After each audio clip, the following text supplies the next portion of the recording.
High বন্ধুরা। তো দেখো, এইটা একটা স্পাইডার প্ল্যান্ট গাছ। তো কি গাছ? Spider plant. স্পাইডার মানে কি? মাকড়সা। আমরা এটা জানি। তো এই গাছটার নাম স্পাইডার প্ল্যান্ট হয়েছে, তার প্রমাণটা আমি দেখাচ্ছি কেন হয়েছে। তো দেখো, তোমরা ভালো করে গাছটাকে লক্ষ্য করো।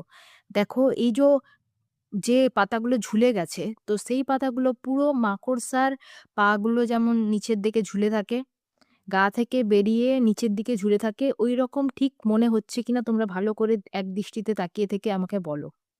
মনে হচ্ছে তো? তো আর মাথাটা, বডিটা দেখো, পুরো মাকড়সা লাগছে। এইরকম ৮ টা পাতা ঝুলে আছে। তার মানে কি? মাকড়সার ৮ টা পা।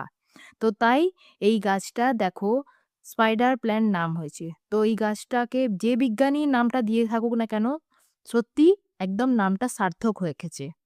Spider plant. তো নামটা রাখাটা সার্থক হয়েছে। তো তোমরা কি ভেবে দেখেছো এটা? আমি কিন্তু ভেবে দেখেছি।